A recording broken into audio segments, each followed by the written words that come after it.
I know what it's like to be hoping and wishing for a different life, to have anything drop down from the heavens, to open up in the sky, and to just laser beam you out of your reality, or to create and bring a new reality about, to be in a place of such desperation, to be praying on your hands and knees that you have a different life, that you have a different reality. I know that desperation firsthand, and I want to take you back to a moment in my life where I was in this place of feeling, why me? Why is this my life? Why is this happening to me? But before I do that, I want to welcome you back to my channel. For those of you that don't know me, my name is Erin Bogdan. I am an authenticity coach and a soul purpose activator, and I guide unfulfilled, ambitious go-getters and high achievers to ditch their self-doubt, ditch their not enough mindset, and step into and become their most confident, capable, authentic, unstoppable, badass selves. And what I want to talk to you today is the biggest block that keeps us stuck. And I want to do this by illustrating that to you through a story that was very profound and transformational in my life. So there was a moment in my life where I felt so supremely unsafe that I slept with my bedroom door locked. And you might be thinking, like, what was happening in my home? Or you might even be thinking that it was related to my parents, but the truth was that it was actually related to my sister. My sister struggled desperately and deeply with addiction. And there was many years of my life where I felt like my entire home was just total chaos, where I was just walking on eggshells constantly, not quite sure of what would set the ticking time bomb off, and if I actually felt safe in my home, which many times I did not, with her presence or with even knowing who or what she'd be bringing home. And that living hell came to a head when one day we had actually a family vacation from hell.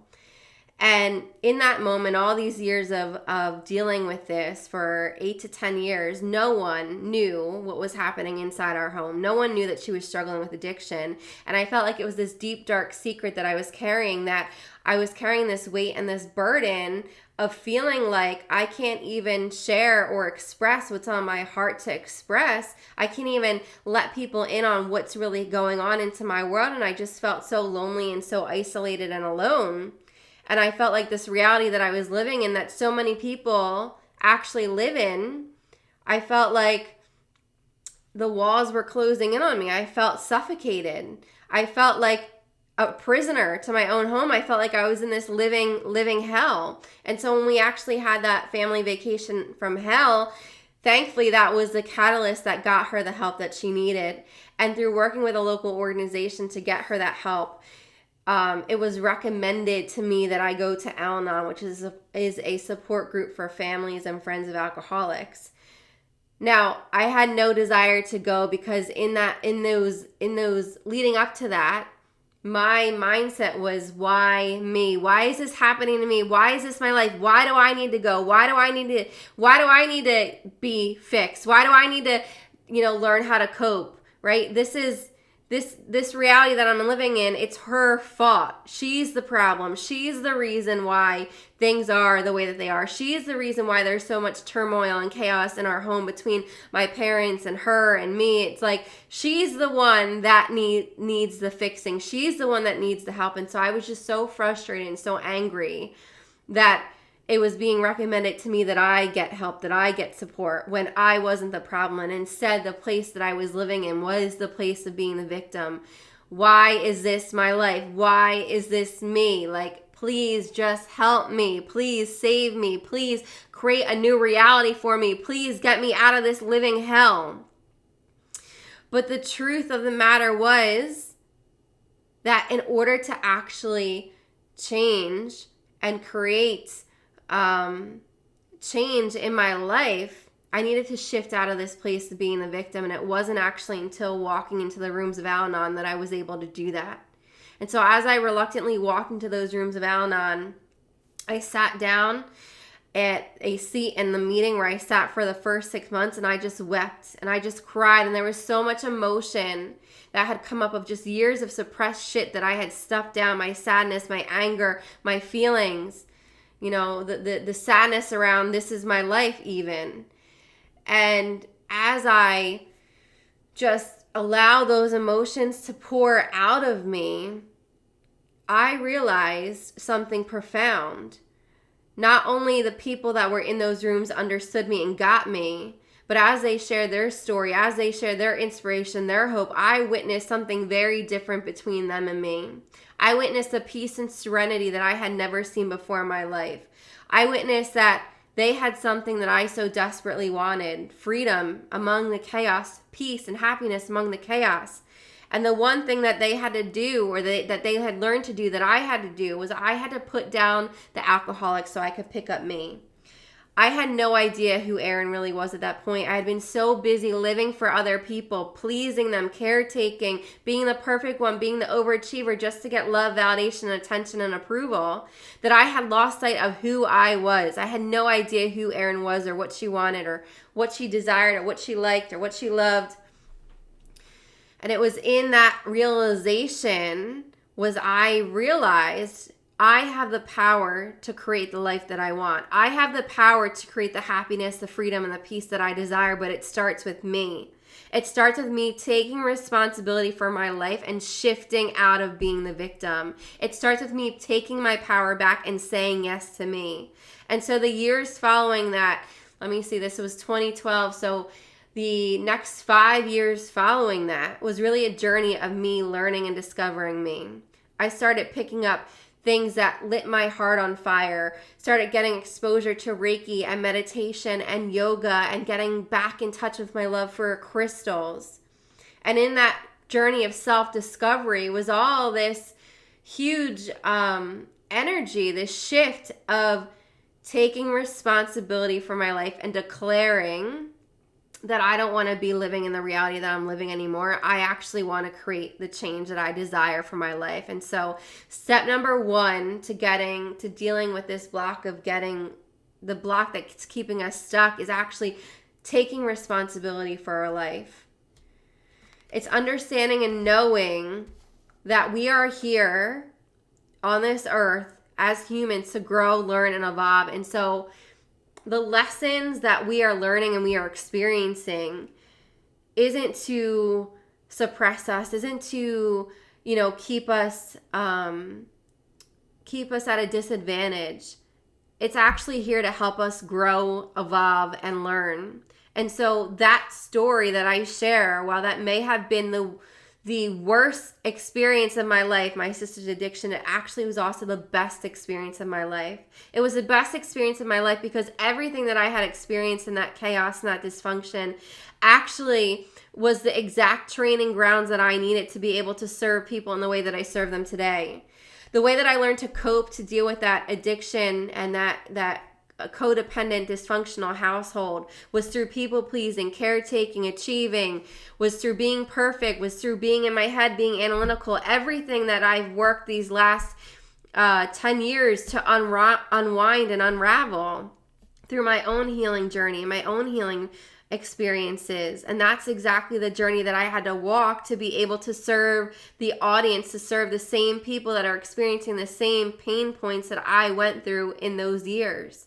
And so when I was able to understand and know that I am not the victim to my circumstances, that yes, sure, things happen to us in our lives that we can't control, but when we stay stuck in being the victim to it and we wallow in the sadness and we wallow in the helplessness and we wallow in the powerlessness, it's not serving us deeply.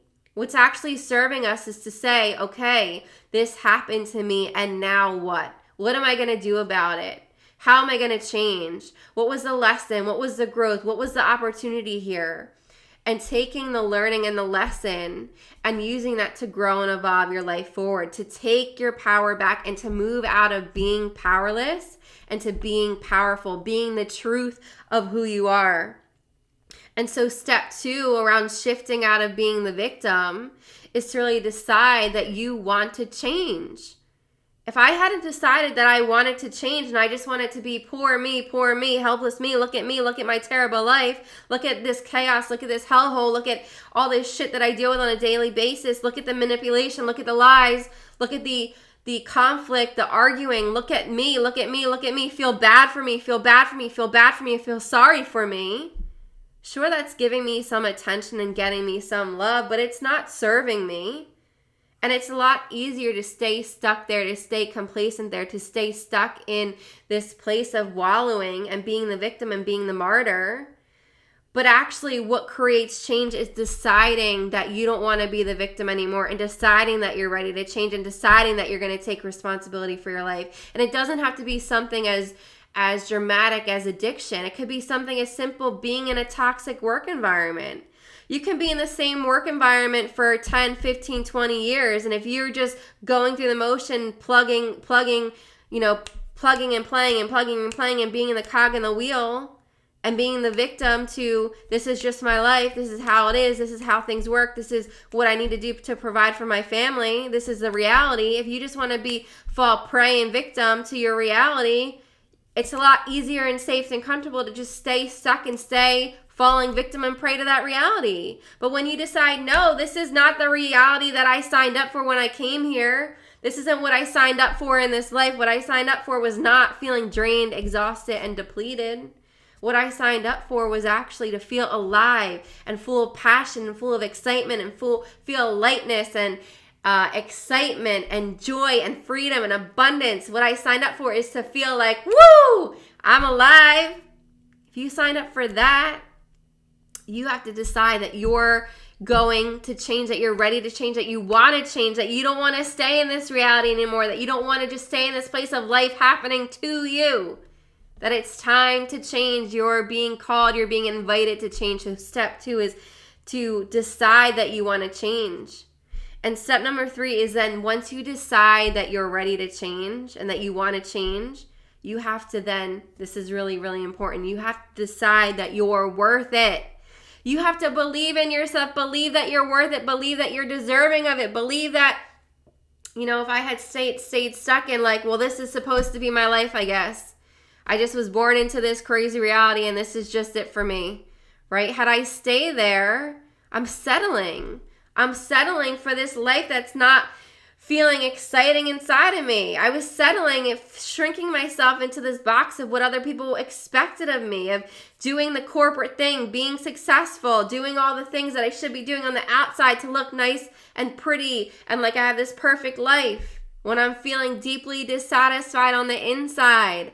I had to decide that I was worth more. I was deserving of more. I was ready for more, that I wanted to feel those feelings that I just described. Lit up, excitement, joy, abundance, freedom. I wanted to feel all of that.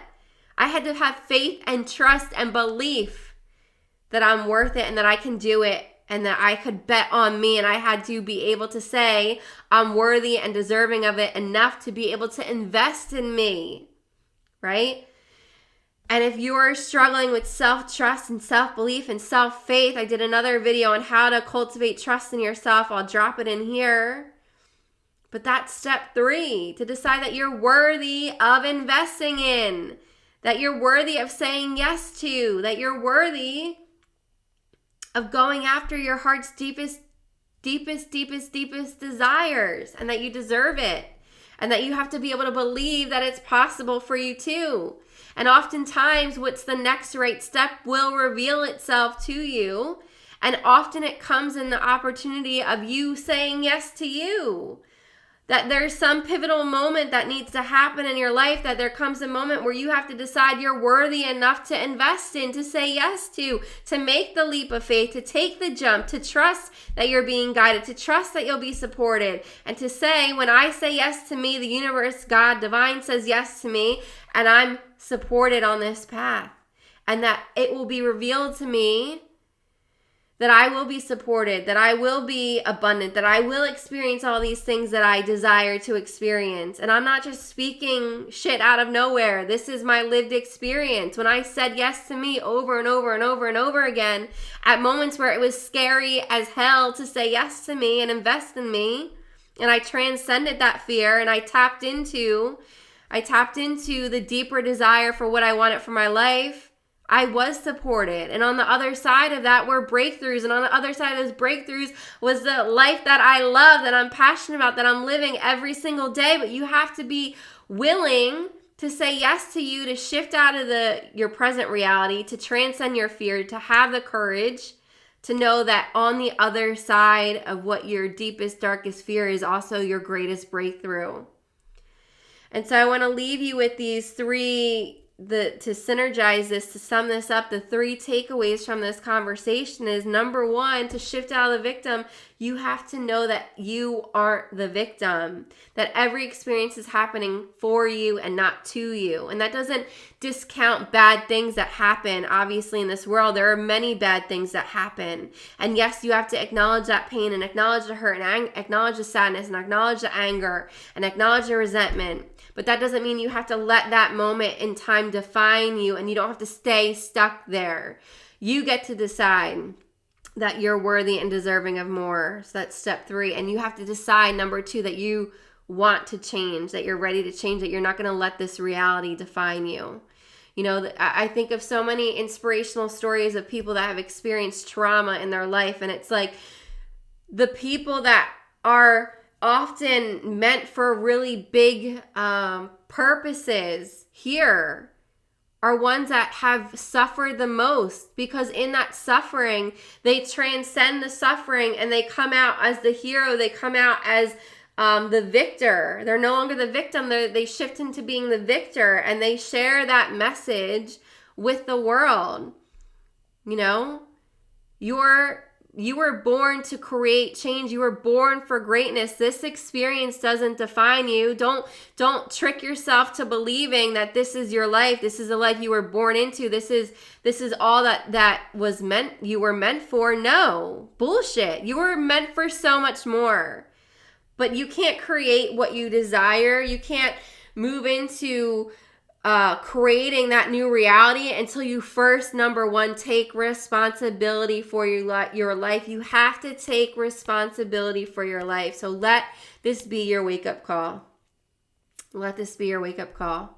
And if you are ready to shift out of and stop being the victim, and if you're ready to stop feeling stuck and drained and depleted and heavy and burdened and frustrated and just stagnant, if you're ready to get out of that energy and you're ready to claim more for your life and to take charge and to take your power back and to stop being so powerless and to be the lion that you were born to be and to start roaring, to stop shrinking into that mouse that you've pretended to be. If you're ready for more, reach out to me. You can use the link below in the description box below to book your free badass activation chat with me. And what we'll do on that call is we'll get laser lucid clear on where are you at, where do you want to go, and what do you want to create in your life. And know that everything that you desire, you're worthy of, you're deserving of, and it's possible for your life, because I've not only lived it, I coached my clients through it. Some of my clients are doing amazing, amazing things, following their hearts, following their passions. I have someone that's RVing, traveling America. I have someone else that moved cross country. I have someone else that quit their job that is following their heart's deepest calling, desire. You have to stop waiting. Your time is now. Stop waiting. But the only one that's coming to save you is you. The only one that can save you is you. No one is coming for you. You have to say yes to you. So I look forward to meeting you. I look forward to hearing from you. If anything resonated from this message, please message me or drop a comment below. Let me know your biggest takeaway. I'm sending you so much love. Have an amazing rest of your day.